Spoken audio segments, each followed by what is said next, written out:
Good morning, everybody.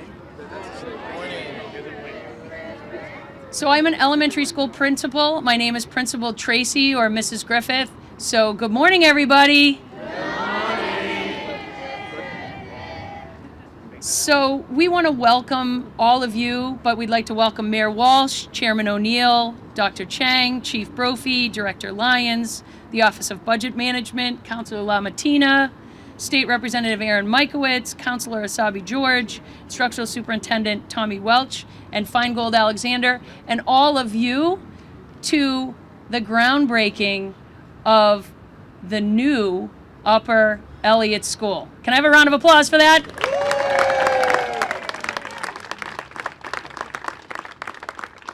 10 years ago, we had 150 students, and we are so proud to continue to expand quality seats in Boston Public Schools. All of this work could not be possible without this amazing man behind me, Mayor Walsh, the superintendent, Dr. Chang, and the school committee. So let's give them all a round of applause.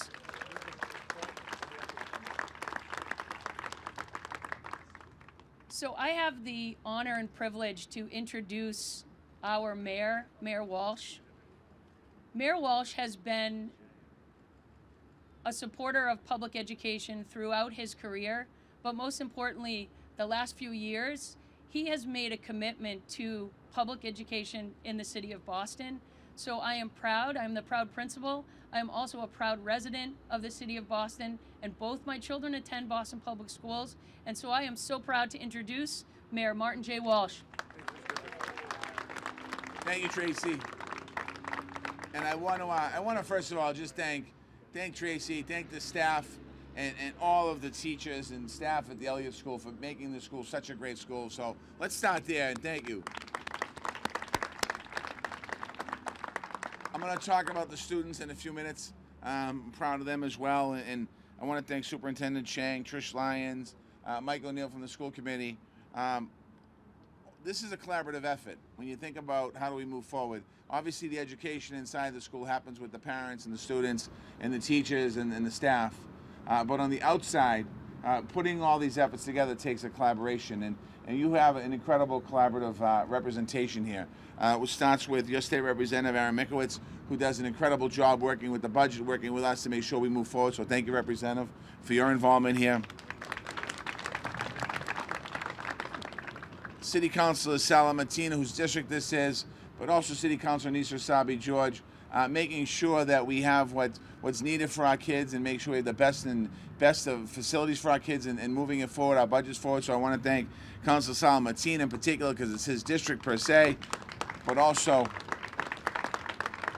it's City Councilor Asabi George district as well because she's citywide. I want to thank Katie Everett and the Lynch Foundation, the Family Foundation, for your great investments in our city as well. Thank you, Katie, and thank Peter and his family, Carolyn and the whole family for their great investments in our city. They do great things. I want to congratulations to our new 6th graders over here.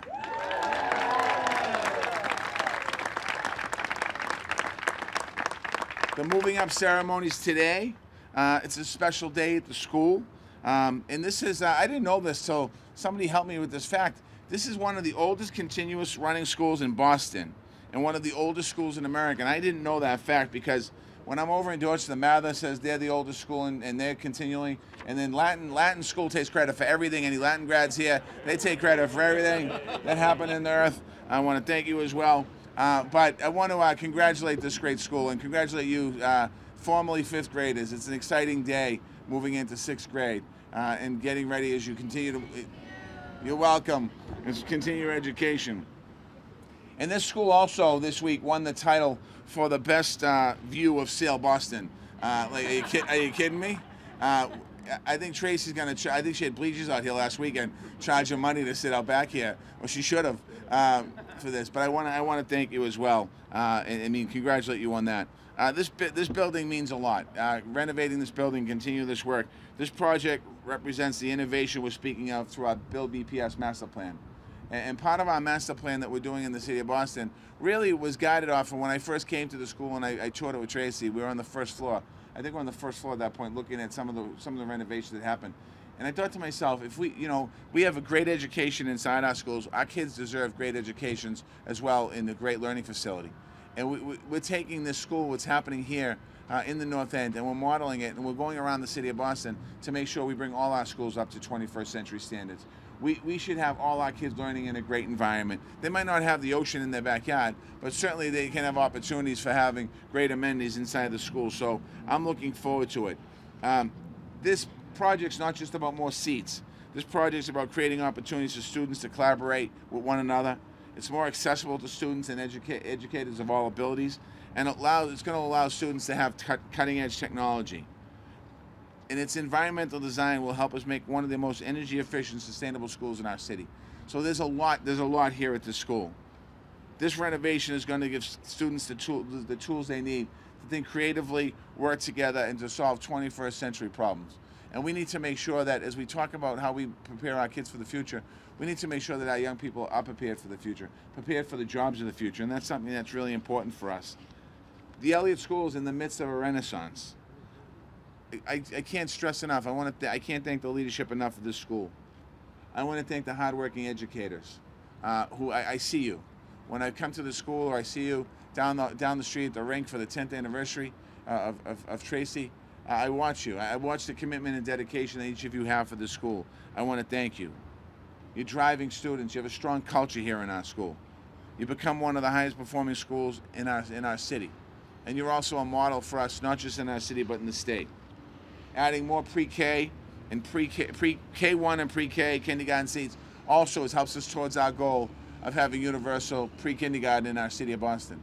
We need to make sure that every child in the city has an opportunity to get an early start and a quick start so that they don't fall behind, something that we're going to continue to move forward on. The Eliot recently celebrated its 300th anniversary, so we know you're entering in your 4th century. It's exciting to see you continue the great opportunities for our young people and our students. I want to end by just thanking everyone here. This is an exciting day in the city of Boston. Anytime that we can make an investment in our schools, in our future right there, and this is our future. Our future is not behind me and me. Our future is right here. As long as we can continue to make the investment in that future, we will do right by our kids. So again, thank you. Ms. Griffith, thank you very much for having us here. We're also joined, I see a couple of people, we're joined by State Representative Danny Ryan's here. Thank you, Representative Ryan. Also a person who's no stranger, who's a father at the school, Stephen Pascantelli. Thank you, Stephen. Another parent at the school and somebody who's invested in our school department, Ross Wilson. Thank you, Ross. The Chief of Staff at the Boston Public Schools, somebody who you all know because he was such an advocate for education when he was a city council, Robbie Gonsalvo. And Patrick Brophy's here as well, who I think he's the chief of all buildings in the city of Boston. So Patrick's here. He's going to make sure this building stays on time and to the contractor under budget. So with that, thank you very much. Have a great day.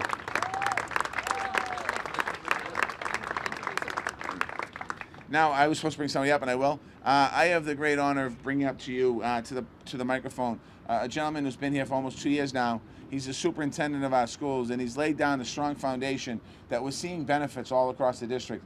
We're seeing great things. For the first time in the history of Boston, we have more level 1 and level 2 schools, the highest amount of level 1 and level 2 schools in the city. This is one of the best level 1s, but we have other ones throughout the city of Boston.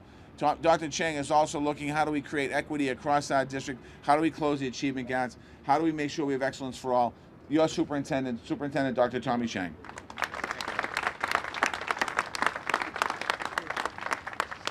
Thank you, Mayor, for the kind opening. Thank you for your commitment to public education. Thank you for your commitment to the city.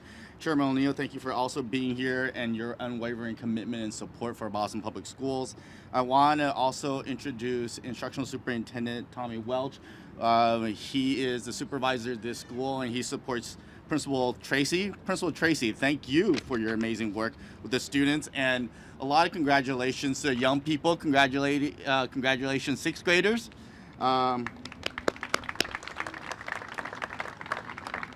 thank you all the educators. Thank you to all the teachers, the staff members, the parents for completing another awesome school year. There is one thing we can agree in the city of Boston.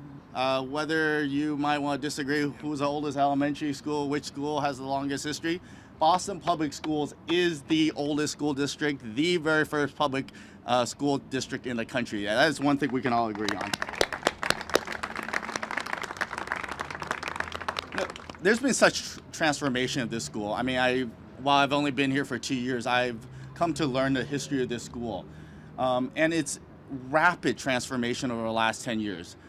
Interesting fact, there are more people on the wait list for kindergarten at this school than there are actual number of students at this school.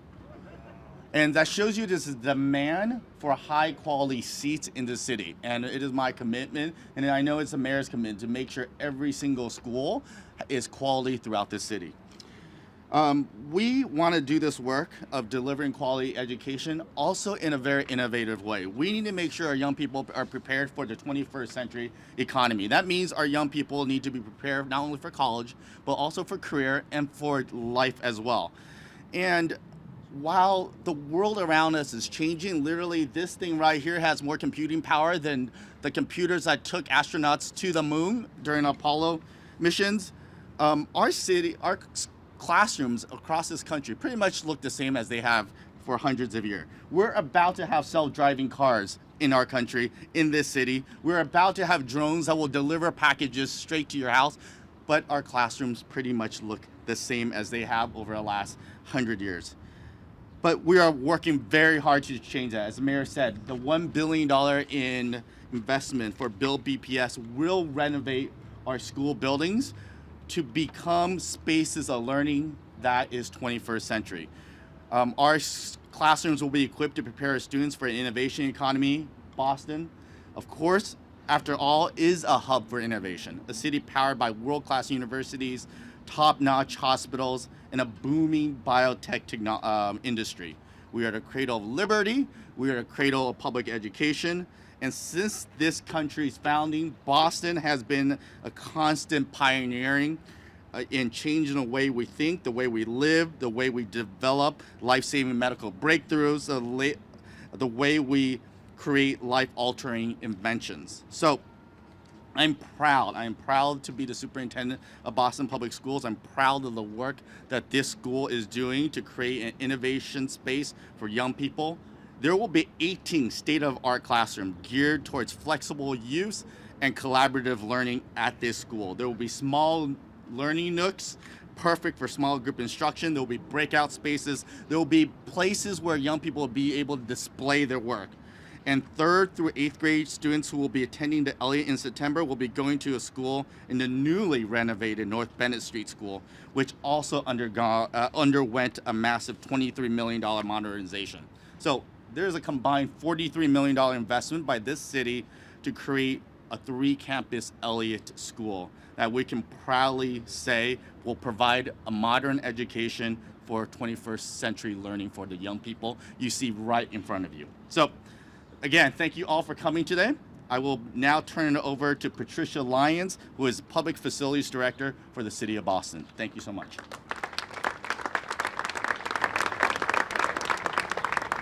Good morning. Thank you so much. This is such a great day as we break ground here on this tremendous project here at the Eliot School on Commercial Street. As Dr. Chang mentioned, I am the director of the Public Facilities Department, and we're the agency in the city that manages design and construction projects on our city-owned buildings in collaboration with user agencies like the Boston Public Schools all across this city. As I'm sure you know, this is the second of the 3 building Eliot School campus facilities to get a major overhaul as part of Mayor Walsh's over $40 million commitment to this school and this neighborhood through his Imagine Boston Capital Plan. The first project, as Dr. Chang mentioned, is a $23 million complete renovation at the Eliot School at North Bennett Street. It's pretty much finished. It's being furnished now, and we're extremely excited to open it to the students this coming fall. We're equally excited to get this second $20 million project underway so that by September of 2019, the students of the Eliot School will have some of the best learning environments in the city, and they'll provide a model for 21st century learning.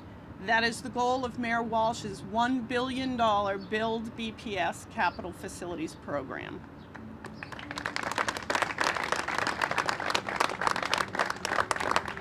Some of the features offered by these 21st century learning environments, and soon at this building, include flexible learning spaces, collaborative work areas, small spaces for group instruction, a media room, an art room, a technology room, and it'll also have many energy-saving and sustainable items built in, like LED lighting, day lighting, low-flow plumbing fixtures, and much, much more.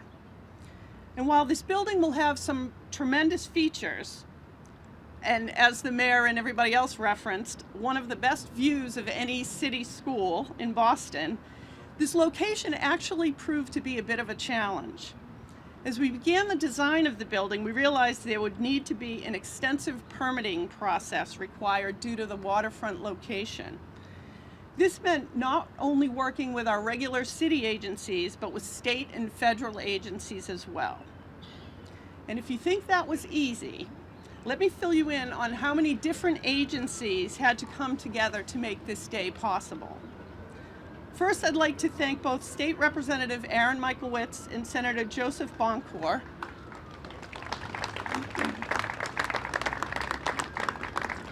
They sponsored critical legislation for stormwater easement that may have prevented us from moving forward if we hadn't gotten it.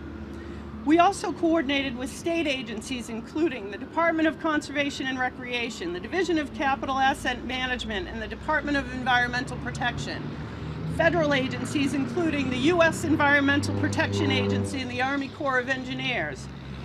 And that is on top of the many city agencies who came together to make this possible. And these include the Intergovernmental Relations Office, the city's Law Department, the Office of Budget Management, the Office of Neighborhood Services, the Department of Neighborhood Development, the Boston Water and Sewer Commission, the Boston Planning and Development Agency, the Boston Conservation Commission, the Public Works Department, the Inspectional Services Department, the Boston Fire Department, the Office of Mayor Walsh's Chief of Operations, Pat Brophy, and of course, the Boston School Department.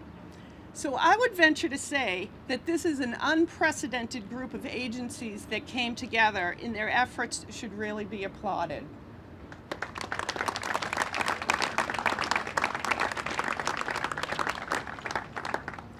I also have to give a major shout out to our project manager, Greg Rideout, and the team from PFD for coordinating all of this and for getting us to this point on time and within budget.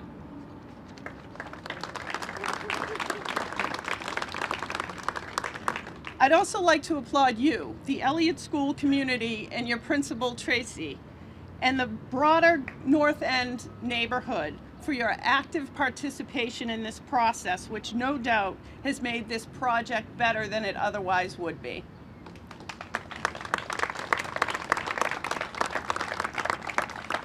And so while we've gotten to this exciting point, we're still not over the goal line yet. What I can guarantee you is this, that the team on this project, including Greg and the team at PFD, our designer, Feingold Alexander Architects, who, by the way, also designed the Eliot School at North Bennett Street, our contractor, Daniel O'Connell Sons, are ready to get work to deliver a beautiful and innovative building that will benefit our children for years to come. So with that, I thank you very much for your time, and I look forward to seeing you in 2 years for the ribbon cutting.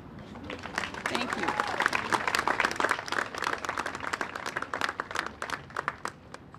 So we are really excited to celebrate our wonderful students, and they're going to perform a song. But once more, can we please give it up for all these amazing people that believe in our school? Public education is for all students, and because of all of you, we are now able to offer more seats, so thank you. So without further ado, our wonderful rising sixth graders, who we are between them and their food upstairs, they have, at the beginning of the year, they worked on writing, composing, and arranging their own song. And they did 2 songs. This is the song that they chose. It's called Hope for All. Mr. Stefano Marchesi, partnering with us with North End Music Performing Arts Center, and our fantastic Eliot Ensemble. We have bass guitar, Simon, we got some drums with Dion, and we have some amazing voices. But remember, it was all written, arranged, and composed by our super students. Joy, love, friendship, peace, all we need is to believe in hope. Help, joy, love, friendship, peace, all we need is to believe in hope. Hope, hope, hope for all, every day is full of hope. Peace and love is all we need to fill up our daily dreams. Hope is what gives us meaning. Every day is full of hope, starting from an apple seed, turning into a mighty tree. Help, joy, love, friendship, peace. All we need is to believe in hope. Help, joy, love, friendship, peace. All we need is to believe in hope. Hope is so dope, even if there's no soap, there will always be hope. Hope is free across the sea and deep in the sea. There will always be hope. It is everywhere. It is in the sky. It is in the air. Hope is always there and it will never stop. Help, joy, love, friendship, peace. All we need is to believe in hope.